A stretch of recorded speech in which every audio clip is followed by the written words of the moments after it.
Yang saya banggakan, saya muliakan seluruh jamaah tanpa kecuali. Saya ingin mengajak kita bersyukur pada Allah Subhanahu wa taala. Alhamdulillah, kita yang terpilih oleh Allah Subhanahu wa taala untuk berada di masjid ini, yang boleh jadi tidak semua orang bisa mendapati kenikmatan ini.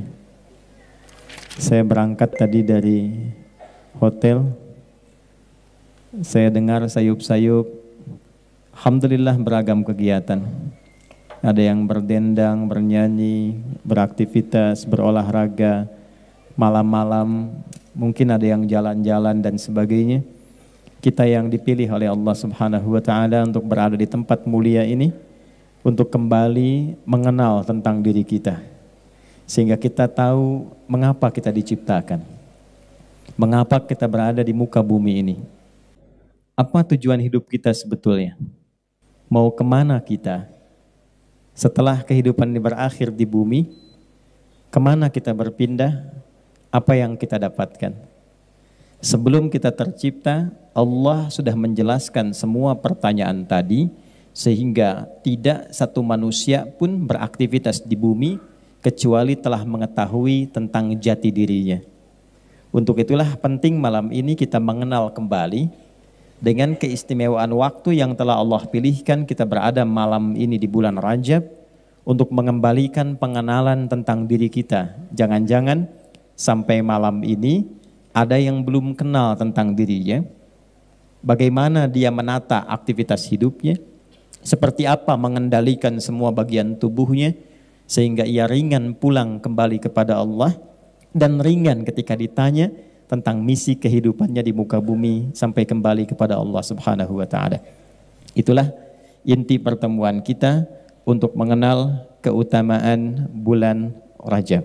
Sekarang dengan singkat kita kenali dulu apa itu Rajab, apa hikmah dari bulan Rajab, apa petunjuk tentang Rajab dalam Al-Quran, seperti apa detil penjelasan Rajab dalam hadis, dan apa kaitannya Rajab dengan siklus kehidupan kita yang kita jalani sampai kita berada di bulan ini dan telah melewati setidaknya dari era Nabi, hijrah itu 1445 tahun. Kita awali dulu teman-teman sekalian tentang Rajab ini dengan mengambil satu hadis Nabi yang menyebutkan namanya, terdapat dalam kitab Sunan Abu Daud. Saya detilkan supaya kita lebih mendapatkan banyak referensi. Abu Daud itu nama aslinya Sulaiman. Siapa nama aslinya? Sulaiman, dari Sijistan, sehingga dikenal dengan nama Sulaiman As-Sijistani. Punya keunggulan, mudah sekali melunakkan dan menaklukkan hadis. Dalam tanda petik maksudnya, kalau disebutkan tahu, oh ini riwayatnya si fulan sampai ke Nabi. Ini statusnya sahih, yang ini dhaif, lemah. Yang ini bermasalah, yang ini benar. Oh maknanya begini. Dulu ada Nabi yang mudah sekali melunakkan besi. Dikenal dengan Nabi Daud alaihissalam. Maka dikenal kitabnya dengan Sunan Abu Daud. Nah, Sunan kan banyak tuh ya. Nah, dalam terminologi hadis, dalam definisi hadis, kalau masuk ke kitab hadis, yang dimaksud Sunan itu apa? Kenapa Al-Bukhari tidak disebut Sunan Al-Bukhari, tapi Sahih Al-Bukhari? Ini Sunan. Kenapa Imam Ahmad tidak disebut Sunan Imam Ahmad, tapi Musnad Ahmad? Kenapa At-Tabrani itu Mu'jam At-Tabrani? Kenapa ini Sunan? Apa bedanya dengan Sunan Kalijaga, Sunan Ampel, dan sunan-sunan yang lainnya? Secara singkat begini, kitab Sunan itu adalah kitab hadis yang disusun berdasarkan urutan fiqih. Ya? Kitab hadis yang disusun berdasarkan urutan fiqih. Jadi dibuka dengan bab taharah, bab bersuci tentang air, nanti masuk ke salat dan seterusnya. Kalau kitab yang disebut sahih, sebetulnya kualifikasinya itu disebut jami' namanya. Jami', kayak Sahih Al-Bukhari itu singkatannya. Nama aslinya Al-Jami' As-Sahih Al-Musnad Al-Mukhtasar min umuri Rasulillah sallallahu alaihi wasallam wa sunanihi wa ayyamihi. Itu nama aslinya. Coba ulangi. Karena kepanjangan disingkat jadi Sahih Al-Bukhari. Jami itu artinya kitab hadis yang disusun berdasarkan tema-tema yang luas. Imam Al-Bukhari menyusun hadis dengan 97 tema. Tentang legalisasi Nabi, kitab Bad'ul Wahyi. Tentang iman, kenapa iman saya suka naik turun. Kalau sedang naik semangat ibadah, kalau turun sholat fardu pun terlambat. Gimana naikinnya dan dijaga supaya nggak turun-turun? Topiknya tentang kitabul iman. Topik iman ada 57 hadis di dalamnya. Anda kuliah di sini, ada yang di ITB, di Unpad, di Unpar dan sebagainya, di UPI dan seterusnya.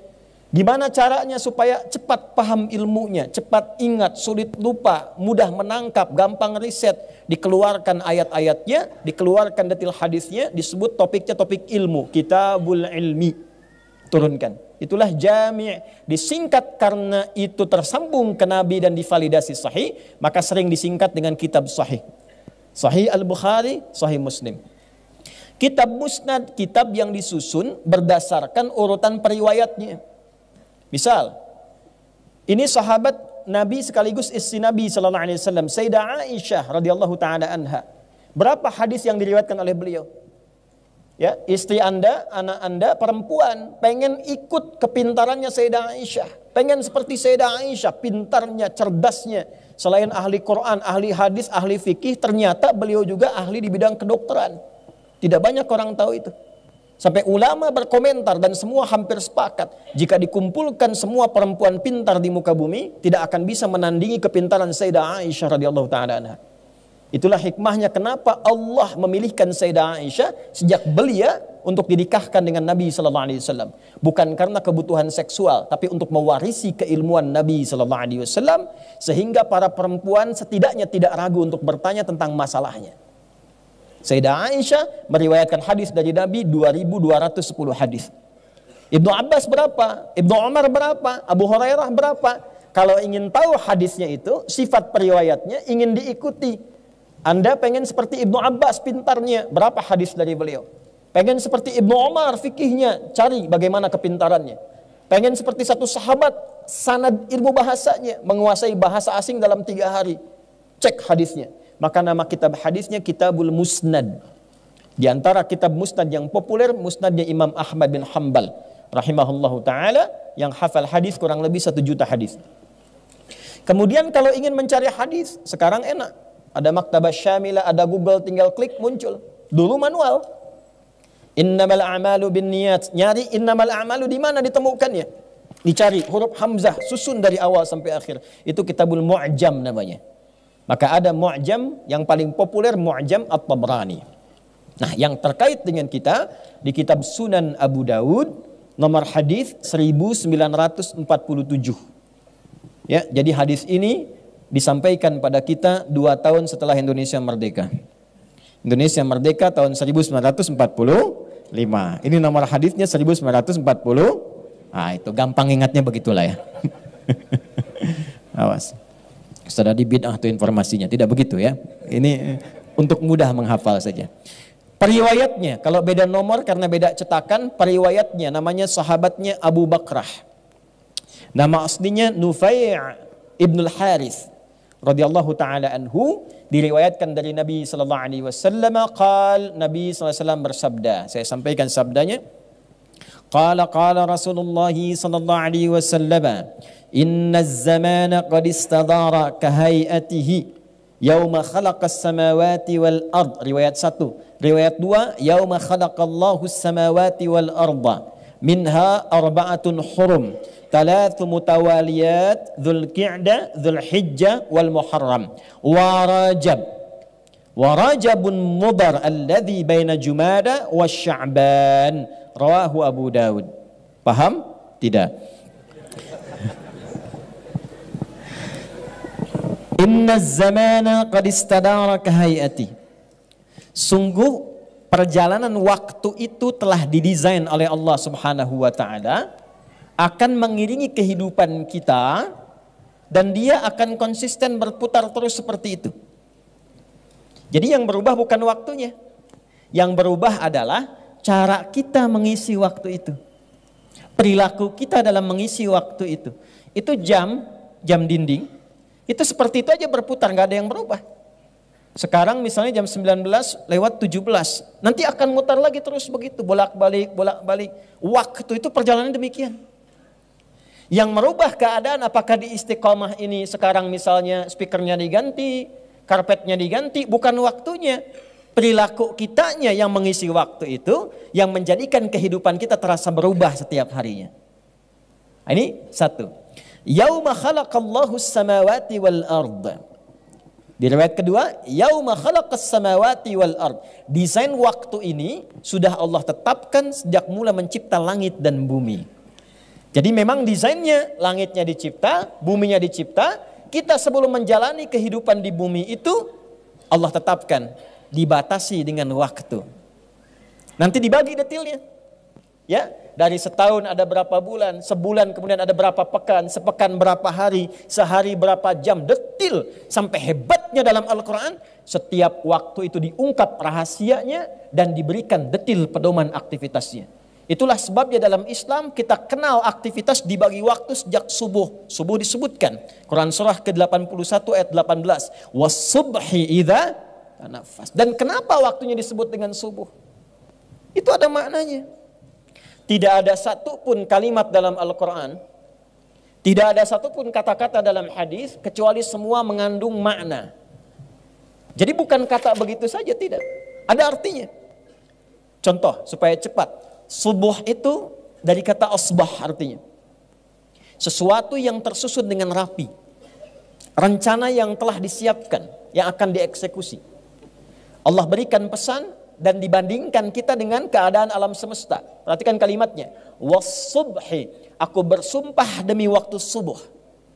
Yang saat itu terjadi, idza tanaffas, bersamaan dengan nafas yang keluar dari dalam diri kita, kita sudah siap melakukan apa yang sudah kita siapkan.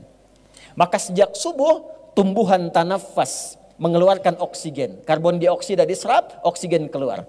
Anda bayangkan tumbuhan saja waktu subuh sudah mengeluarkan manfaat. Ya, sudah punya rencana. Saya satu kali ke Belanda di Utrecht. Ya, tahu Utrecht? Ya, lampu merah sonoan dikit tuh, ya. Itu kadar Allah tinggal di satu tempat, tempatnya asli sekali. Depannya kanal, tersambung ke 13 provinsi di Belanda. Suasananya itu masih alami. Pohon-pohonnya, indahnya terasa. Begitu segar udaranya.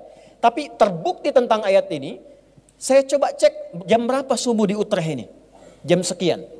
Saya keluar ke balkon hanya untuk menghirup udara 5 menit sebelum subuh. Ternyata yang paling menarik, itu belum tercium segarnya. Belum muncul oksigennya. Begitu masuk waktu subuh sesuai dengan waktu setempat, berubah keadaannya seketika. Yang keluar oksigen, segarnya, indahnya, nafasnya, nyamannya. Jadi Anda bisa bayangkan, tumbuhan saja yang tidak dihisap. Dia sudah punya planning kehidupan, kapan mengeluarkan oksigen, kapan tahan, kapan mengeluarkan karbon dioksida, apa fungsinya. Dia punya rencana kehidupan walaupun dia tidak dihisap. Maka kita dibalik. Kita dibalik. Kamu hei manusia yang dihisap. Yang akan ditanya, yang punya rencana kehidupan. Sejak bangun dari tidur itu, rencana apa yang kamu siapkan yang akan dieksekusi di hari itu. Jadi orang Islam itu sejak bangun, bedanya dengan yang belum beriman, dikatakan muslim di antara tandanya bukan hanya sebab dia sholat, bukan. Salah satunya implementasi dari sholat itu adalah ketika bangun dari tidur di waktu subuh, kita harus sudah punya rencana apa yang mau disiapkan di hari itu. Jadi bukan engke kumaha, kumaha engke. Ya. Kita siapkan dari sekarang. Jadi begitu mau bangun, sudah siap rencananya. Fa idza faraghta fansab wa ila rabbika. Jam 7 besok mau di mana? Jam 8 ada di mana? Jam 12 kerjakan apa? Itulah sebabnya ketika kita bangun, pancarannya disebut fajar. Dipanggil kita lewat sholat. Quran surah 17 di ayat ke-78, aqimis salata liduluki syamsi ila ghasaqil laili wa qur'anal fajr. Inna Qur'anal fajri kana mashhuda. Bangun kita, dengar panggilan Allahu Akbar, Allahu Akbar, terkoneksi dengan hati kita. Nah, pancaran hati kita yang menyambut itu disebut fajar namanya. Di Quran itu ada fujur, ada infajar, ada fajar, itu beda. Ngajinya kita lengkapi dulu. Kalau fujur itu pancaran negatif yang tak nampak secara kasat mata tapi mengeluarkan sebuah perintah. Contoh, nafsu itu pancarannya disebut fujur namanya. Quran surah 91 ayat 7 sampai 10. Wa nafsin wa ma sawwaha fa'alhamaha fujuraha wa taq. Nah, di sini ada jiwa kebaikan namanya takwa. Lawannya ada fujur. Fujur itulah yang memberikan perintah kepada nafsu untuk memberikan sifat-sifat keburukan. Maka keluar perbuatan su, nafas ketemu su disebut nafsu. Dari mana rumusnya? Di Quran surah ke-12 ayat 53. Wa ma ubarni'u nafsi innan nafsa la'ammaratum bis su. Ya. Nafas memerintahkan kepada su. Siapa yang perintahkan? Fujur. Infajar itu pancaran yang sifatnya materialistik. Antum ngebor air. Kepancar dari bawah ke atas, airnya keluar. Mancar ke atas. Itu pancarannya disebut infajar namanya. Nabi Musa alaihi salam diminta oleh sukunya, 12 suku. Ya. Dan rekor di dunia, suku paling banyak di Sunda. Ya, sukunya banyak itu. Nah, zaman Nabi Musa ada 12 suku. Minta ke Nabi Musa, mintakan kepada Rabbmu ya Musa, supaya kami punya 12 mata air. Kamu langsung hadirkan 12 supaya kita nggak kelahi. Maka Nabi Musa diperintahkan oleh Allah, pukulkan tongkatmu yang kayu kepada batu. Redaksinya begitu. Kenapa tongkatnya disebut kayu? Untuk menunjukkan mukjizat. Tongkat kayu biasa dipukul ke batu. Kayu dengan batu kuat mana? Batu. Jadi kalau tongkat biasa dipukul ke kayu, ke batu, itu pasti patah tongkatnya. Tapi karena tongkat Musa mukjizat dipukulkan ke batu, terpancarlah dari batu itu keluar 12 mata air. Ketika terpancar itulah disebut oleh Quran dengan infajar. Quran surah kedua Al-Baqarah di ayat ke-60. Wa idzistasqa Musa liqaumihi faqulna idrib bi'asakal hajar. Asa tongkat kayu, hajar batu. Fanfajarat minhu ithnata asyrata aina. Maka terpancar 12 mata air. Tongkat Musa kayu dipukulkan ke batu karena mukjizat, terpancarlah 12 mata air. Anda pengen coba tongkat Anda emas, pukulkan ke batu, keluarlah 12 air mata. Balik. Nah itu infajar. Fajar beda. Ya, fajar. Jadi kalau kita pahami secara materialis, fajar itu ya cahayanya ketika membelah kegelapan malam. Tapi asal katanya itu pancaran yang tidak kasat secara mata, tapi memberikan sebuah respon. Begitu dipanggil bangun tidur, Allahu Akbar, Allahu Akbar. Kadang tidur, tapi ketika dengar, kalau iman ada dalam diri kita, confirm tuh, langsung direspon, keluar. Ya Allah sudah adzan. Itu ada di Quran surah ke-8. Al-Anfal ayat yang kedua. Innamal mu'minuna alladzina idza dzukirallahu wajilat qulubuhum. Ciri orang beriman tuh gampang kata Allah. Dan dari ciri inilah kita bisa melihat apakah iman kita itu lemah, sedang atau kuat. Tanda pertamanya, jika diperdengarkan nama Allah, disebutkan nama Allah, ada konfirmasi di hatinya, ada getaran. Itu getaran iman. Dan getaran iman ini beda. Gak sama dengan getaran biasa. Anda punya rasa cinta, ya, cinta pada istri, pada pasangan, pada anak, getarannya beda dengan getaran iman. Ya, ada getaran bikers di sini, saya dengar ada 27 ya komunitas. Itu kan beda ketika Anda bawa motor lihat polisi. Ya, getaran kan? Ada getaran ya. Itu getarannya beda tuh. Ya kan? Kenapa Anda ngebut? Izin Pak, mohon maaf, salah. Surat-surat lengkap? Lengkap Pak. STNK? Ada Pak. Helm pakai? Pakai. SIM ada Pak? Ada Pak. Dia tahu ada lampu merah di sini? Tahu Pak. Kenapa ngebut juga? Saya tidak tahu, ada Bapak. Salah ya. Nah jadi kadinya ya teh. Sampai mana tadi kita? Getaran. Ya, iman tuh beda. Allahu Akbar, Allahu Akbar. Connect seketika kalau ada iman. Ya Allah sudah adzan. Nah, pancaran itu awalnya saat kita bangun terpancar itu, tiba-tiba bangun kita, itulah fajar. Makanya sholat pertama kenapa disebut fajar? Bukan hanya sekedar matahari membelah kegelapan malam dengan sinarnya, tapi ada pancaran yang merespon suara itu sehingga kita bangun. Kenapa datang kita dalam sholat? Karena kita punya agenda. Kita hanya mampu merencanakan, tidak mampu untuk menentukan. Karena itulah kita bawa agenda kita tadi yang malam sudah disusun. Makanya Nabi mengajarkan sebelum tidur istighfar dulu, evaluasi kegiatan tadi, rencanakan untuk besok. Begitu bangun, masih di hadis yang sama. Abu Daud nomor hadis 1367 dari Ibnu Abbas radhiyallahu taala anhuma. Apa kata beliau? Qala kana an-nabiyyu sallallahu alaihi wasallam idza istayqadha min naumihi fajalasa wa masaha bi yadihi min athari naumihi faqara khawatim Ali Imran. Secara singkat, Nabi kalau bangun tidur duduk dulu, menghilangkan bekas ngantuknya, sebelum baca doa, beliau bacakan 11 ayat terakhir surah Ali Imran. 11 ayat terakhir itu, itulah kurikulum dasar menjalani kehidupan setiap hari. Bikin kurikulum dunia sampai akhirat.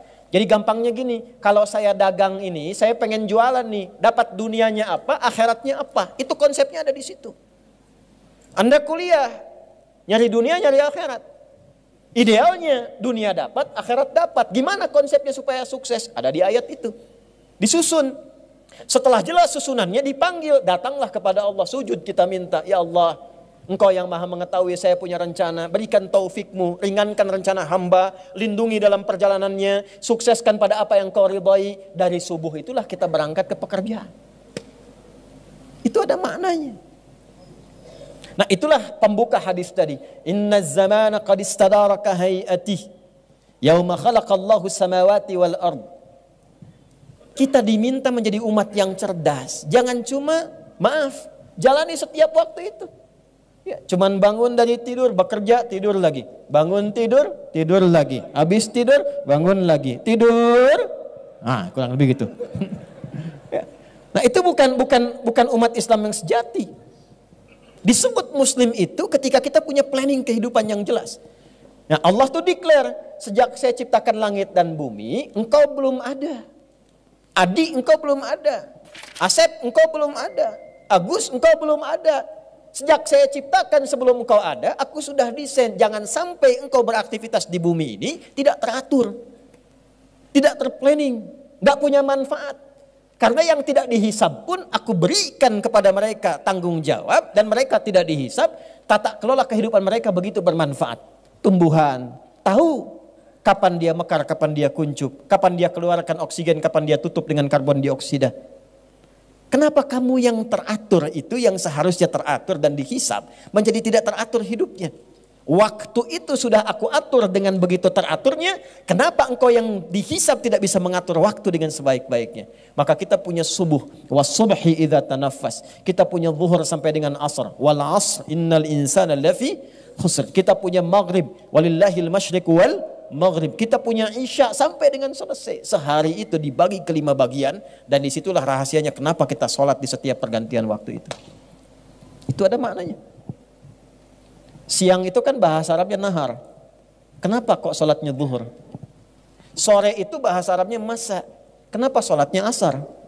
Malam itu bahasa Arabnya lail. Lail itu malam. Lail malam. Lailah ada yang istimewa di malam itu. Jamaknya layali, lela, lili, lala. Itu asalnya malam. Ibu leli, ibu malam-malam. Ya. Tapi sholatnya kenapa isya? Kenapa bukan sholat laila misalnya? Kenapa sholatnya isya? Ya, itu poinnya. Semua ada maknanya. Dari semua waktu yang diatur itu kata Allah, aku tetapkan melalui lisan Rasulullah, nanti saya sebutkan ayatnya. Kata Nabi, dan dalam perjalanan masa itu garis besarnya setahun dibagi 12 bulan. As-sanatu isna asyra ya syahra. Dalam setahun itu ada 12 bulan. Minha dari 12 bulan itu arba'atun hurum. Ada 4 yang istimewa. Saya percepat. Thalathun mutawaliyat, 3 bulan beriringan. Dzulqa'dah bulan 11, Dzulhijjah bulan 12, Al-Muharram bulan pertama. Nah, ketemu di sini. Wa Rajabun Mudhar alladzi baina Jumada wa Sya'ban. Dan bulan Rajab yang istimewa letaknya terletak antara bulan Jumada yang ke-6 dan bulan Sya'ban yang ke-8. Kenapa disebut dengan Rajab?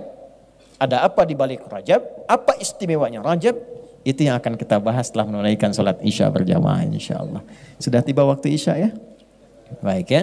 Nah, silahkan disusun saf Saya tadi sudah jamaah, insyaallah nanti akan dipimpin oleh imam. Setelah Isya kita akan lanjutkan insyaallah. Assalamualaikum warahmatullahi wabarakatuh. Bersyukur pada Allah kita telah menunaikan salat Isya berjamaah beserta amalan-amalan sunnah yang menyertainya. Semoga salat kita diterima oleh Allah Subhanahu wa taala. Salat itu dari kata silah, akarnya sesuatu yang terhubung erat dan kuat. Pernah dengar silaturahmi? Hubungan kasih yang tersambung erat, sulit terpisahkan. Biasanya kalau ada orang kumpul-kumpul, suka disebut silaturahmi. Sebetulnya silaturahmi itu bukan saat kumpulnya. Kalau ngaji ilmu hikmah, silaturahmi itu muncul saat pisahnya. Teman-teman kumpul, nyapa, wajar karena orangnya ada. Tapi kalau terpisah masih ingat dan mendoakan, masih mengingatkan, menjaga, nah itulah silah. Dia terhubung sekalipun berbeda ruang dan waktu. Ibadah yang melatih kita selalu terhubung dengan Allah, supaya dalam setiap keadaan kita diingat Allah. Itu ibadahnya disebut dengan sholat. Ya, itu yang dimaksud Quran surah kedua Al-Baqarah ayat 152. Fadhkuruni adzkurukum. Berzikirlah kepadaku, ingatlah kepadaku, maka aku akan mengingatmu. Nah, sholat itu di Quran disebut dengan zikir. Quran surah 20 Taha ayat yang ke-14. Innani anallahu la ilaha illa ana fa'budni wa aqimis salata li dzikri. Tunaikan salat dengan benar untuk mengingatku. Jadi saat salat kita sedang mengingat Allah, zikir. Makanya kita buang semua urusan dunia ke belakang. Kita katakan Allah yang agung, Allahu Akbar, dunia buang. Ya. Mogehu Akbar tuh, bikers, mana bikers? Ya. Buang mogenya. Maksudnya bukan mogenya dibuang begitu, bukan. Ya, buang dalam benak kita dunia. Ya. Bisnis buang ke belakang. Karena problem orang sholat itu tidak tersambung dengan Allah itu karena saat takbir dunia masih di bawah. Padahal tangannya membuang. Itu ada bukunya. Ya, ada kitabnya. Jadi bukan sembarangan mengangkat, bergerak, berbicara dalam sholat itu ada maknanya semua. Setiap hurufnya ada artinya. Allahu Akbar, buang urusan semua dunia ke belakang dan jadikan hanya Allah yang agung pada diri kita. Itu maksudnya terkoneksi. Kalau benar terkoneksi dari awal sampai akhir itu, dijagalah kita oleh Allah, diingat karena kita ingat Allah, diingat oleh Allah. Antum touring, dijaga oleh Allah kalau kita menjaga haknya Allah. Antum bisnis dijaga oleh Allah, maka diingatkan ketika ada proyek yang tidak benar, Allah mengingatkan. Tanpa sadar kita kan punya fitrah. Nah, fitrah ini punya dua kecenderungan. Kecenderungan pertama, kecenderungan kepada nilai spiritual, agama, ad-din. Itu ada di Quran surah ke-30, di ayat ke-30. Fa'aqim wajhaka lid-dini hanifa fitratallahi allati fataran nasa 'alaiha. Hadapkan, patuhi oleh dirimu sepenuhnya pada ketentuan ad-din. Makanya setiap manusia itu pasti punya kegundahan untuk mencari ketenangan spiritual. Karena saat tercipta itu ada komitmen dengan Allah Tuhannya. Saat hidup mencari. Kan kita itu ada fisik, disebut manusia itu ada fisik, jasmani. Ada akal, aklani. Ada roh, rohani, spiritual. Masing-masing itu butuh asupan. Fisik jasmani butuh makan, butuh minum. Tak makan, tak minum, lemah, sakit, meninggal. Akal butuh makan, minum. Makanan minumannya apa? Baca Iqra. Analisis afala yanzuruna ilal ibili kaifa khuliqat. Belajar. Ya, liyatafaqahu fiddin. Perbanyak belajar untuk apa? Mengasah akal. Semakin pintar, semakin ringan tugas fisik. Ya, fisiknya ringan, S1 dengan S2 lebih ringan tugas fisik S2 dibanding S1. Ya, pendapatnya banyak S1, pendapatannya banyak S2. S3 begitu. Makin tinggi ilmunya, makin rendah kinerja fisiknya. Tapi hebat, teorinya belum selesai. Pintar boleh, kaya bagus, kuat iya, tapi kita punya spirit, punya roh. Ini kalau nggak diberi makan, gelisah juga. Banyak orang kaya gelisah. Banyak orang punya kedudukan gelisah. Dan ketika tidak menemukan obatnya, tidak tepat mendapatkan asupannya, bisa diakhiri hidupnya. Untuk apa Anda kerja keras sampai kaya kalau cuma untuk mengakhiri kehidupan? Untuk apa bertengkar dapat kedudukan kalau akhir-akhirnya hanya mengakhiri kehidupan? Capek. Maka fa'aqim wajhaka lid-din, untuk memenuhi kebutuhan fitrah itu, fitratallahi allati fataran nasa 'alaiha. Hei, kembali ke fitrahmu saat engkau diciptakan. Apa di antaranya? Penuhi kebutuhan spiritualmu. Apa menunya? Ad-din. Lakum dinukum. Konsepnya orang memilih mana yang paling enak, paling nyaman, paling cocok, riset, temukan dengan akalmu. Aku anugerahkan engkau akal tidak pada hewan. Cari. Ibrahim alaihissalam mempraktekkan. Benar nggak matahari itu Tuhan? Ternyata kok Tuhan tenggelam. Makanya Allah itu simpel sekali. Simpel. Kalau ada orang angkuh, itu dikasih yang sederhana supaya mikir. Fir'aun ngaku Tuhan, ana rabbukumul a'la. Saya Tuhan kalian yang paling agung. Ditenggelamkan oleh Allah supaya manusia berpikir, Tuhan kok tenggelam. Namrud ngaku, dialog dengan Nabi Ibrahim. Di Al-Baqarah ayat 258 itu kan. Kalau Tuhan mau menghidupkan mematikan, aku pun menghidupkan mematikan. Ya, kasih nyamuk. Tuhan kecelip nyamuk meninggal. Yang simpel-simpel aja. Ya, sehingga kita riset, kita lihat matahari tenggelam, bulan hilang, apalagi yang mau diagungkan sampai kita menemukan inni wajjahtu wajhiya lillazi fataras samawati wal, kembali kepada Allah. Nah, menundukkan sampai tunduk, patuh, taat untuk menemukan yang sejati, itu bahasa Arab disebut dengan Islam. Maka ditegaskanlah di Quran surah ketiga Ali Imran ayat 19. Inna dina indallahil Islam. Ketika disebut Islam bukan hanya nama, dibalik Allah tuh balik nanya ke kita. Benar enggak Islam itu agama yang benar? Dari mana taunya? Apa buktinya? Maka dipaparkanlah petunjuk dalam keislaman yang mengiringi perjalanan kehidupan kita. Supaya kita kenal, tahu, oh ini kebenaran Islam tuh di sini. Islam mengatur tentang hidup saya, mengatur tentang pandangan saya, mengatur tentang bicara saya. Dari yang paling kecil sampai yang paling besar, yang sederhana sampai yang kompleks. Mana ada di muka bumi ini satu konsep ajaran yang ditunjukkan pada kita, yang lengkap ngatur hidup kita dari lahir sampai meninggal sampai pulang. Kalau manusia yang bikin mustahil.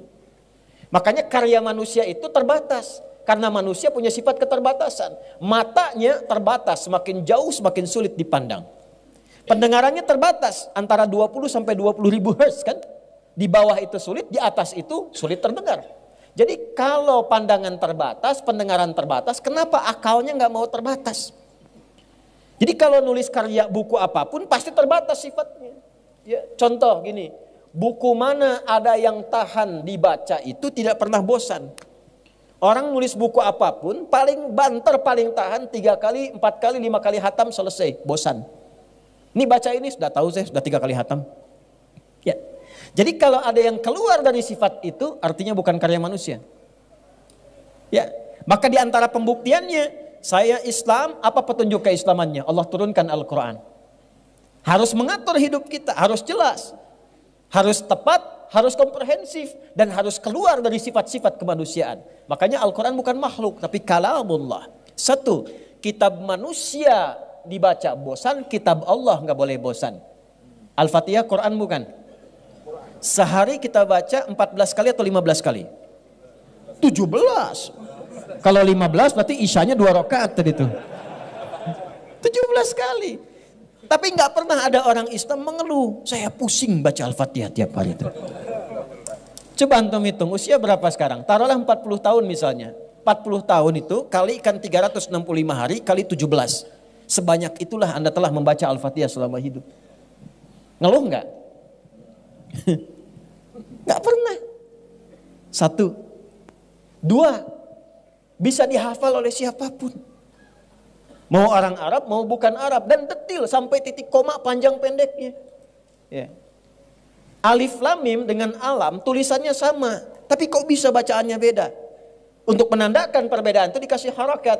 Alif lam mim. Yang ini alam tara, alam nashrah, bacanya alam. Hurufnya cuma satu, tapi bacanya kok bisa panjang? Nun. Di mana ada begitu? Siapa yang ngajar malam ini? Ustadz Adi. Nggak ada. Baca Quran ada iramanya. Ya, dari mana itu didapatkan? Dan yang paling dahsyat, baca buku biasa tidak ada tantangannya. Baca Al-Quran, jangankan manusia, setan ikutan menantang. Satu-satunya kitab di muka bumi yang saat dibaca mendatangkan kantuk cuma Al-Quran. Anda baca Al-Quran, ya, 50 menit, hampir 1 jam, tidak ngantuk. Ya, tidak ngantuk. Baca Al-Quran 5 menit tuh. Bahasa Cimahinya udah nundutan. Nggak percaya silahkan. Nah, itu pedoman. Di antara pedoman yang terkait dengan pengaturan waktu kehidupan kita sampai kita ada Rajab sekarang, setiap kali nanya ada jawaban. Sekarang kita ada di Rajab. Apa petunjuk Quran di Rajab? Turunlah Quran surah 9 di ayat yang ke-36 itu. Nanti tafsir hadisnya yang saya sampaikan di Abu Daud tadi nomor hadis 1947. Yuk kita baca ayatnya, kita masuk kepada inti bahasannya. Jadi maghrib tadi masih muqaddimah tuh, sekarang intinya. Bismillahirrahmanirrahim. Inna iddatash syuhuri 'indallahi 12 syahran fi kitabillah. Yawma khalaqas samawati wal ard. Minha arba'atun hurum. Dzalika ad-dinul qayyim. Fala tazlimu fihinna anfusakum. Saya stop sampai di sini untuk menyesuaikan dengan durasi waktu pertemuan kita malam hari ini. Inna, sekarang kita ngaji dengan gramatikal bahasa Arabnya supaya agak dalam. Ingat, cinta pada manusia begitu dalam. Kenapa cinta pada Allah begitu dangkal? Jadi cintai Allah dengan seutuhnya, maka Allah akan dalam memperhatikan kita dengan sedalam-dalamnya. Itu poinnya. Saya bikin status. Inna harfu nasbin wa tawkidin tansibul isma wa tarfa'ul khabara mabniyun 'alal fathi la mahalla lahu minal i'rab. Inna harfu nasbin wa tawkid, huruf penguat yang menancap pada kolbu yang paling dalam. Harakatnya nasab.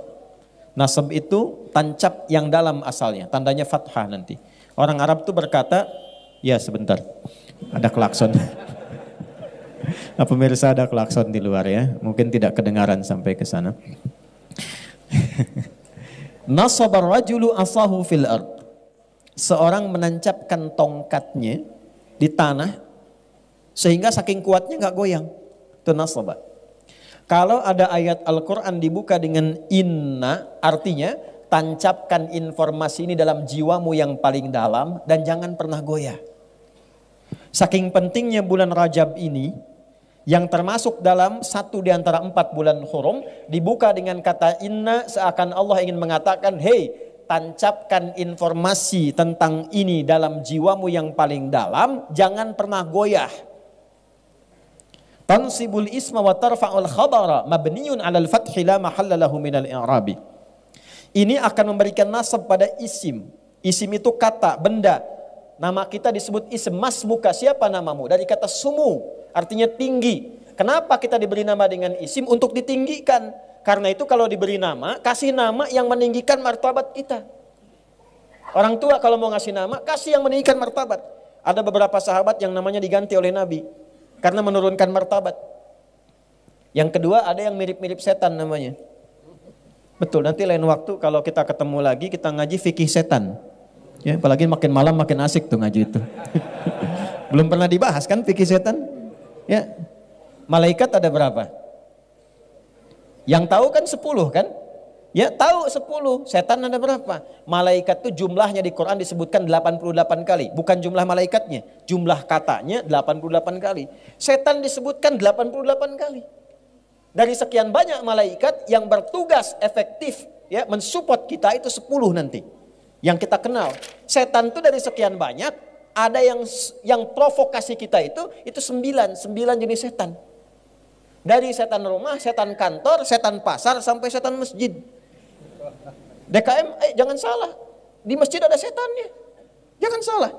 Tugasnya dua. Tugas pokok yang pertamanya menggoda DKM masjid. Betul, bukan jamaah dulu, DKM dulu. Jamaah satu digoda, nggak datang, yang lain datang. Tapi kalau DKM digoda, pecah kondisinya, males orang datang. Kenapa nggak ke sana? Males lah, masjidnya aja istiqomah, DKM-nya enggak.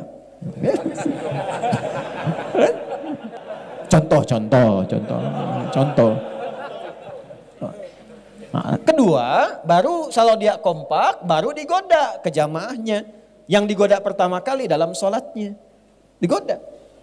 Nah, tadi kan waktu belum sholat biasa kan, fokus. Begitu mulai bertakbir, kata Nabi di Abu Daud, kalimatnya, fayaqulu syaitanu, maka setan yang bertugas menggoda orang sholat mulai berdinas. Berkata dia, uzkur kada, ingat ini. Maka saat mulai takbir, kita bisa tiba-tiba ingat yang tidak ingin kita ingat. Anda waktu takbir tadi Isya itu, ceramah saya yang ba'da maghrib itu muncul lagi. Padahal Anda nggak pengen ingat itu sebelumnya. Ya. Allahu Akbar. Begitu Anda fokus, langsung jatuhkan tuduhan pada imam. Nah imam tiba-tiba ingat ya. Benar kan? Ada wajahnya itu. Misal contoh ya. Itu ada gambarannya. Nyambung ke dia itu. Kita kembali lagi. Ya. Jadi begitu kita kembalikan kata Allah, inna, tancapkan dalam hatimu yang dalam, jangan ragu. Ism sumu, nama ditinggikan. Nabi mengganti beberapa nama sahabat yang sekiranya tidak meningkatkan martabat. Makanya kalau mau kasih nama, kasih yang membuat diri kita itu bermartabat sesuai dengan harapan hidup kita. Saya pengen punya anak saya itu pengen akhlaknya baik, terpuji, paham ilmu agama, paham dekat dengan Quran, kasih nama Muhammad Faqihul Quran. Bikin namanya, saya nggak enak dipanggilnya. Ya, wah ini kasih nama Nobita, ini Suneo, ini macam-macam. Ya nggak salah, ya. Cuma poinnya tidak naik. Nah, inna, balikan ke ayat tadi. Tancapkan informasi ini yang dalam pada dirimu. Jika engkau mengamalkannya, aku angkat derajatmu. Itu maksudnya. Wa tarfa'ul khabar, dan meninggikan martabat. Informasi ini begitu tinggi, engkau ikuti, aku naikkan derajatmu. Itu inna. Kalau kita ngaji kayak gini, begitu menemukan kata inna dibacakan, fokus kita. Karena ayat ini datang bukan sekedar memberikan doktrin, ayat ini datang untuk meninggikan derajat kita. Sama kayak dengar azan. Kalau Anda hanya memahami azan sebagai kewajiban panggilan dari sholat, capek. Allahu Akbar, Allahu Akbar. Tadi duhur asar deh. Baru selesai duhur muncul asar. Kalau sekedar kewajiban. Tapi kalau Anda tanya secara fikih, ya Allah kenapa saya mesti sholat? Allah balik tanya, kamu kan ingin bahagia, kamu kan ingin sukses, kamu kan ingin tenang, kamu ingin damai.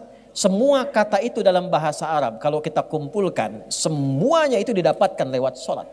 Bukankah saat sholat engkau merasakan kedamaian? Bukankah aku yang punya kesuksesan? Bukankah aku yang punya kebahagiaan? Bukankah aku yang punya segalanya? Tunduk, sujud padaku, minta aku berikan apa yang kau mohon. Wali abdi ma sa'al. Bahkan kalau dia baca Al-Fatihah, takbir, wudunya benar, takbirnya benar. Sampai Al-Fatihah, perhatikan hadis kutsinya. Hadza baini wa baina abdi. Ini perjanjian antara aku dengan hambaku. Wali abdi ma sa'al. Kalau hambaku benar dari awal sholatnya sampai kalimat ini, iyyaka na'budu wa iyyaka nasta'in, apapun yang dia minta sekarang, aku kabulkan, kata Allah. Hadis qudsi. Makanya tidak ada satupun sahabat yang sholat di era Nabi kecuali hidupnya tercapai semua cita-citanya. Semua, yang bisnis makin kaya, yang pintar makin pintar dari segi ilmu, yang punya kedudukan makin tinggi, semua tercapai. Semua. Nah, semua kata itu kalau disatukan dalam bahasa Arab disebut falah namanya. Falah. Jadi kalau sukses saja, tapi belum tentu bahagia, itu fauz namanya. Fauz. Ya, fauzi, fauzan, faizah, faizin, faiz. Ada yang namanya faiz. Artinya orang yang diharapkan sukses dalam hidupnya. Walaupun belum tentu bahagia. Ya. Kalau dia itu diharapkan bahagia selama hidupnya, belum tentu sukses. Tapi bisa itu. Ya, tapi diharapkan bahagia, itu fariha. Orangnya farah. Sifatnya Farhan, Muhammad Farhan, Farah Queen dan sebagainya, Farah. Nah, aku naon nih? Farah. bahagia, belum tentu sukses. Sok pilih mana ya? Kaya tapi gelisah atau miskin tapi tenang? Nggak ada pilihan ketiga, tong maksa. Hafal saya. Oh. Sukses tapi tidak bahagia atau bahagia tapi tidak sukses? Sok pilih mana? Oh, di belakang ibu-ibu mah tuh udah sukses dan bahagia. Alhamdulillah. Nah, ibu bahasa Arabnya sukses dan bahagia namanya falah. Falahun. Di mana ada agama di muka bumi ini yang mensupport pemeluknya supaya sukses dan bahagia 5 kali sehari. Diperdengarkan di telinganya, dikeraskan didengar. 24 jam terdengar di semua tempat. Diperdengarkan di telinga. Telinga bahasa Arabnya disebut udhun, jamaknya disebut adzan. Dalam adzan diperdengarkan, hayya 'alas shalah. Anda tanya, kenapa mesti salat? Hayya 'alal falah. Karena salat mengantarkan engkau pada pemilik kesuksesan. Salat mengantarkan engkau pada kebahagiaan. Salat membuat engkau tenang. Salat mendekatkan engkau pada rizki. Jadi kalau kita tahu panggilan azan, panggilan sholat itu untuk mengantarkan kita pada semua kenikmatan yang kita harapkan, tidak ada perasaan malas. Allahu Akbar, Allahu Akbar. Ya Allah, panggilan kesuksesan. Lebaik ya Allah, datang saya. Allahu Akbar, Allahu Akbar. Panggilan ketenangan, saya sedang gelisah. Datang saya ya Allah. Allahu Akbar, Allahu Akbar. Tatoan keras tasting Itu keras banget suaranya, tolong kecilkan sedikit. Nah, belum paham. Kalau belum paham, dipahamkan. Belum tahu, diberitahu. Jangan dimarahi. Allahu Akbar, Allahu Akbar. Misi Pak, mohon bisa dikecilkan suaranya. Kumaing weh. Kumain teh. Enggak. Jadi ada sesuatu yang mesti kita pertemukan di situ. Balik ke hadis tadi. Kan baru inna, masih panjang ini. Kita sampai jam berapa? 12 ya. Nah kan udah sampai jam 12. Saya jam 9 selesai. Ya. Terus inna harfu nasbin wa taukidin tansibul isma wa tarfa'ul khabara mabniyun 'alal fathi la mahalla lahu minal i'rab. Kuatkan 'alal fathi, buka. Hatinya buka. Pikirannya buka untuk mendengar informasi ini. Hatinya buka supaya sampai ke dalam jiwa. Dengar oleh telinga, renungkan oleh hati kita. Oleh pikiran, ayo masukkan. Direnungkan, masukkan ke dalam jiwa kita. Ya. La mahalla lahu minal i'rab, tidak kenal perubahan. Kalau sudah matang, yakin, komitmen, udah jangan berubah-ubah lagi. Dengar, lakukan. Jangan dengarkan lagi pengaruh yang lain-lain. Kalau Allah sudah menyampaikan firman-Nya, dengarkan, renungkan, tancapkan ke hati, yakini dengan kebenaran iman kita, sudah nggak usah dengar yang lain-lain lagi. Jangan ragu lagi, karena iman itu yakin tanpa ragu. Kebanyakan sekarang yang terjadi, yakin ada ragunya. Orang dulu yakin tanpa ragu, begitu dengar, mereka katakan, sami'na wa ata'na, ghufranaka rabbana wa ilaikal masir. Al-Baqarah 285. Sami'na, kami dengar, wa ata'na, kami taati, karena kami yakin. Orang sekarang sami'na wa nanyaina. Kami dengar, kami konfirmasi, tanya lagi. Kenapa subuh mesti 2 rakaat? Kenapa isya mesti 4? Akhirnya lambat mendapatkan capaiannya, banyak nanya. Kalau jelas, langsung lakukan. Apa informasi di ayat itu? Inna iddatash syuhuri 'indallahi 12 syahran fi kitabillah. Aku tegaskan pada dirimu, tancapkan info ini ke dalam yang paling dalam pada lubuk hatimu, jangan pernah ragu. Buka pandanganmu, resapkan pada jiwamu, jangan terjadi perubahan setelah aku sampaikan firmanku kepadamu. Kala engkau beraktivitas, atur waktumu. Jangan sampai hidupmu tidak teratur. Aku tetapkan setahun sejak mencipta langit dan bumi, ada 12 bulan. Jadi Islam itu punya visi panjang, minimal kita atur agenda setahun ke depan mau ngapain. Jangan cuma tertulis di kalender angka, tapi kegiatannya nggak jelas. Bikin kegiatan. Ini adik-adik mahasiswa nih, ya, kapan mau lulus? Kapan mau lulus? Berapa IPK-nya saat lulus? Evaluasi, saya setahun kuliah nih, dapat apa setahun kuliah itu? Saya sebelum berangkat ke kampus itu, saya sudah tanya. Saya cita-cita pengen jadi A, saya turunkan. Saya pengen jadi ahli tafsir, pengen dekat dengan Quran, pengen ini itu, turunkan. Ilmu apa yang saya dapatkan? Kampus mana yang mendukung cita-cita saya ini? Di mana tempatnya? Ada apa di situ? Saya sebelum berangkat ke Tripoli, tanya kampusnya apa? Kuliah dakwah. Berapa jarak masjid ke asramanya? Saya hitung. Berapa jarak asrama ke perpustakaan? Ke kelas berapa? Di perpustakaan ada berapa ruangan? Kitab apa di ruangan 1 sampai seterusnya? Apa setahun yang bisa saya dapatkan di situ? Sebelum berangkat saya tanya teman-teman di sana, buku apa saja selama setahun diajarkan pertama masuk ke sana? Kita punya peta. Quran surah ke-59 tuh. Ayat keberapa? Ke-18. Ya ayyuhalladzina amanu taqullaha wal tanzur nafsum ma qaddamat. Punya planning sampai ke akhirat. Minimal kata Quran, tata setahun ke depan tuh mau ngapain. Tancapkan ke jiwa. Tuh. Yang belum nikah kapan mau nikah? Hah? Tuh. Yang sudah berumah tangga, bagaimana bisa mewujudkan samara, sakinah, mawadah dan rahmah? Planningkan. Nanti setahun itu bagi lagi. Bagaimana cara membaginya? Indah, semua namanya diatur dari Al-Muharram sampai dengan Dzulhijjah. Setiap 12 itu dibagi berapa bagian? Ramadan kita ngapain, Syawal kita ngapain, Dzulqa'dah ngapain, Dzulhijjah ngapain. Makanya setiap bulan itu ada pedomannya, ada momentumnya. Nih saya tanya nih, potong sapi kurban, kambing kurban itu bulan apa? Dzulhijjah. Orang sehebat-hebatnya puasa, nggak ada yang potong sapi kurban saat Ramadan. Coba silahkan cek. Terlampau soleh tuh. Ya. Walaupun tidak dilarang, tapi tidak disebut dan disifati dengan udhiyah kurban karena ada waktunya. Pertanyaannya kok bisa di waktu itu? Itu ada urutannya. Kenapa haji di puncak yang terakhir bulannya? Kenapa Al-Muharram di awal dan namanya pakai al? Asalnya bukan Muharram tapi Al-Muharram. Kalau Muharram itu yang dilarangnya, wujud perbuatannya. Misal, maaf, zina Muharram, selingkuh Muharram, mabuk Muharram, korupsi Muharram, menipu Muharram. Hukumnya disebut haram. Hukum zina apa? Haram. Perbuatannya Muharram. Kalau kita ingin komitmen meninggalkan itu, waktu kita meninggalkan semua yang dilarang, tambahkan al di depannya, Al-Muharram. Ya, jadi kenapa tahunnya disebut Hijriyah? Hijrah tambah ya, ikut tak sifat. Jadi kalau Anda ingin ikut berhijrah, ambil sifat-sifat orang hijrah. Hijrah itu bukan sekedar pindah tempat, sifatnya. Hijrah bukan kelompok, bukan golongan.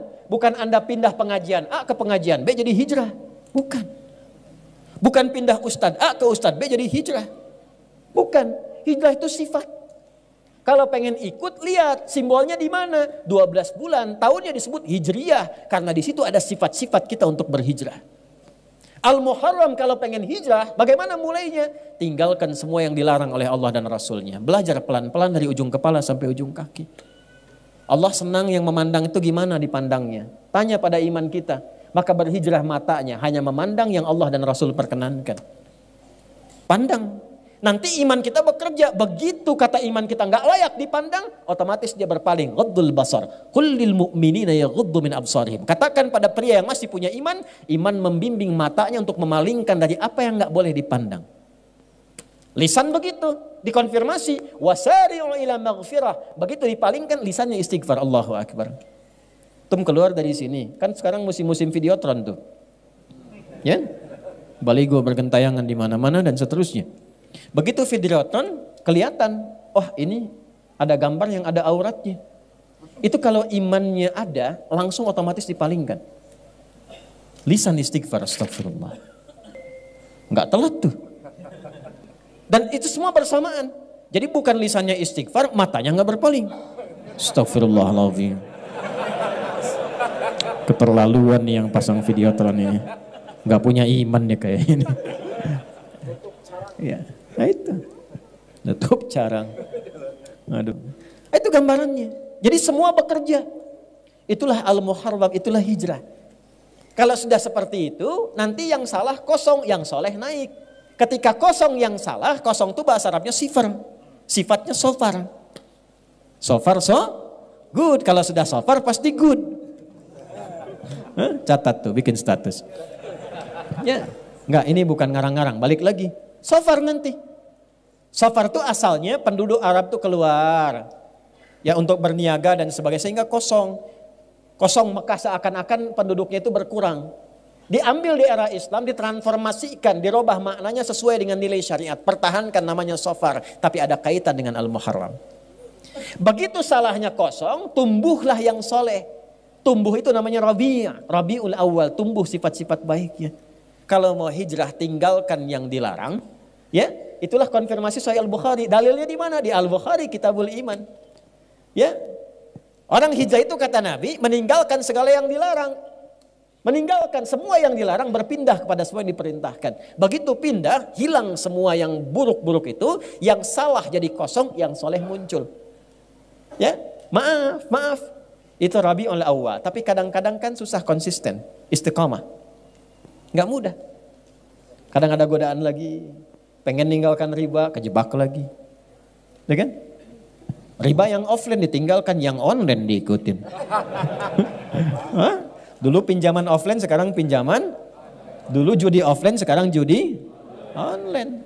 Tuh, dunia memang sedang tidak baik-baik saja. Sampai Zeus pun ikutan judi. Tuh. Saya bingung benar-benar sekarang ini. Saya jalan Transformer minta-minta di jalan. Spiderman juga minta sumbangan. Itu kumaha dunia nih. Aduh, ya. Makin malam makin gak jelas tuh ya perilaku manusia itu. Demikian. Jadi tata lagi. Balik. Nah, karena sulit untuk konsisten, kadang-kadang turun Rabiul Akhir. Makanya yang tepat bukan Rabiul Tsani. Rabiul Awal, Rabiul Akhir. Kalau Tsani nanti ada Salis, ada Rabi dan sebagainya. Secara bahasa. Kadang-kadang menata amalan itu yang saleh tidak mudah. Kadang-kadang ada yang berakhir, salah lagi. Ya, makanya untuk konsisten itu istiqamah kan 9 langkahnya. Ya, konsis 1, konsis 2, konsis 3, konsis 4 sampai konsis 10. Nah, baru ini. Ya. Iya. Paham ya? Itu urutan. Makanya apa yang terjadi? Begitu kemudian turun, datang lagi salah, maka muncullah bulan yang kelima, Jumada. Asalnya bukan Jumadi. Kalau Jumadi itu asalnya orangnya, sifat orang. Jumada itu musim kering, dulu gugur, musim gugur. Ya. Jadi orang-orang itu kalau kembali lagi salah, maaf, nanti gugur lagi yang soleh-solehnya tadi. Makanya kalau susah, malas tahajud, malas sholat, malas baca Quran, cek. Quran itu amal soleh bukan? Sholat amal soleh bukan? Kalau amal soleh sulit dilakukan, berarti ada yang salah yang masuk. Gampangnya begitu. Ketika seseorang salah, maka yang soleh gugur. Maka disifati dengan Jumada. Kering amal solehnya.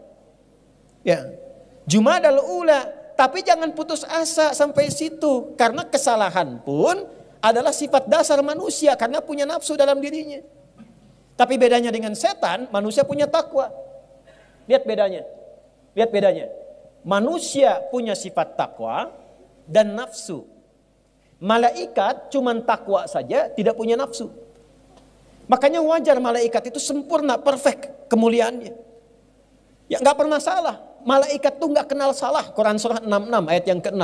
La ya'sunallaha ma amaruhum wa yaf'aluna ma yu'marun. Malaikat nggak kenal maksiat. La ya'sunallah. Nggak ada maksiat. Ya, pernah dengar malaikat Jibril korupsi ayat? Nggak ada. Ya, wa yaf'aluna ma yu'marun, dan bekerja sesuai tupoksi. Malaikat itu kawan, teman-teman, itu ada yang kerjanya cuma tasbih, subhanallah, subhanallah. Enggak pernah terucap alhamdulillah, tasbih aja.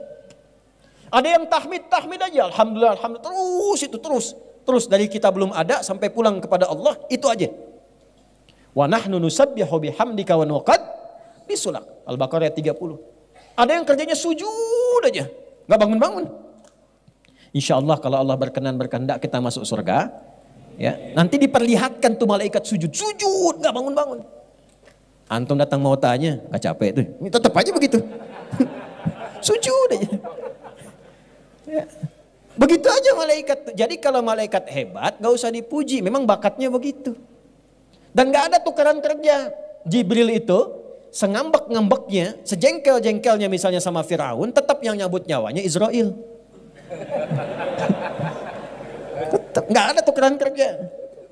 Ya, Bril ka dia kunaon? Eta teh ngarakeun bosan Firaun maneh we nyabut lain. Liar orang Firaun cenah dikirim dua nabi teh Islam nih. Aya Musa hese keneh, aya Harun hese keneh. Daihat ya. Daihat kan hese paeh. Ya kan? Daihat 1, Daihat 2 can paeh keneh. Daihat 3 teu paeh-paeh. Daihat 4 ira paehna. Itu Sunda mah unik dia. Sunda itu unik. Jadi memang di kita itu ada beberapa suku bahasa yang menarik ketika diucapkan dengan daerahnya. Ya. Dan di antara Sunda yang paling unik soreang tuh. Ya. Oh, soreang mah kalau ke Jakarta itu Sundanya luar biasa. Wah. Kamu sih enak begitu. Oh, palebah orang begini. Oh, palebah orang. Ternyata soreang tuh. Kamu enak begitu, palebah orang begini kan, palebah orang tuh. Maaf ya yang bukan Sunda itu ada apa? Kadang-kadang keunikan tersendiri. Yuk balik lagi. Balik. Jadi kalau orang sudah berada di level salah pun, jangan menyimpulkan bahwa tervonis dengan kesalahan. Awas, hati-hati. Dan kalaupun di level soleh, jangan menyimpulkan abadi akan soleh. Karena yang punya sifat baik itu tetap malaikat, gak pernah salah. Sepanjang kita manusia pasti salah. Pasti ada salahnya. Bedanya apa? Malaikat itu takwa saja, kita takwa dan nafsu. Jadi pasti ada potensi salah. Ini kalau sifat ini dibawa ke hubungan suami istri di rumah tangga dan diposisikan dengan benar, itu insya Allah jalannya itu akan baik. Ketenangan, sakinah itu cepat diraihnya. Makanya bahasa Quran di Quran surah keempat ayat 19, kalau pasanganmu berbuat salah, jangan marah dulu.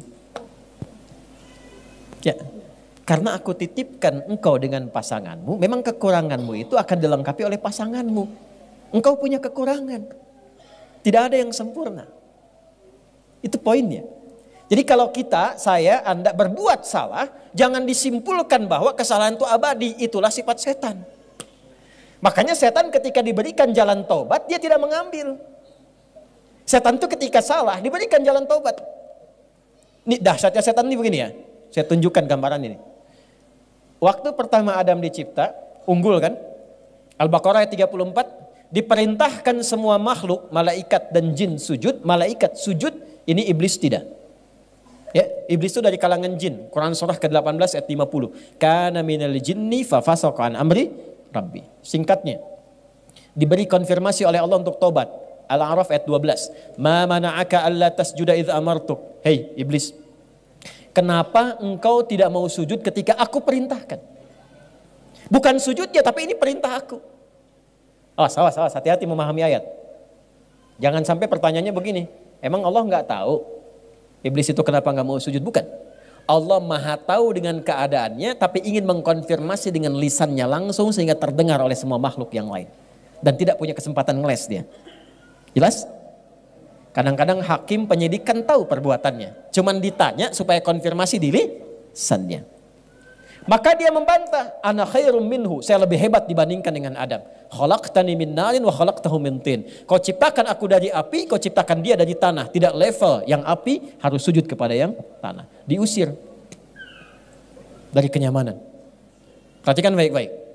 Diberi kesempatan taubat, tidak didapatkan. Adam, bapak moyang kita, manusia, nabi. Kita anaknya, keturunannya, Bani Adam. 7 kali disebutkan dalam Al-Quran. 7 ini menggambarkan 7 hari kehidupan kita selama sepekan. Disebut Bani Adam. Makanya kalau kita ingin mengatur kegiatan sebagai manusia selama 7 hari, keluarkan kata-kata Bani Adam dalam Al-Quran. Petakan. Lalu dibuat landscape kehidupan. Adam pernah salah. Ya, kita bertanya, kenapa Adam kan nabi? Kok bisa diizinkan salah? Untuk diajarkan kalimat taubat kepada anak cucunya yang bukan nabi dan rasul. Mudah bagi Allah mengatakan, Dam jangan dimakan ya. Aku kan ingatkan kemarin tuh godaan setan aja. Tapi kenapa diizinkan lewat istrinya, kemudian termakan itu oleh keduanya? Untuk menunjukkan risalah taubat bagi anak cucunya yang bukan nabi dan rasul, yang tidak terjamin dengan sifat maksum. Itulah sebabnya Al-Baqarah ayat 37.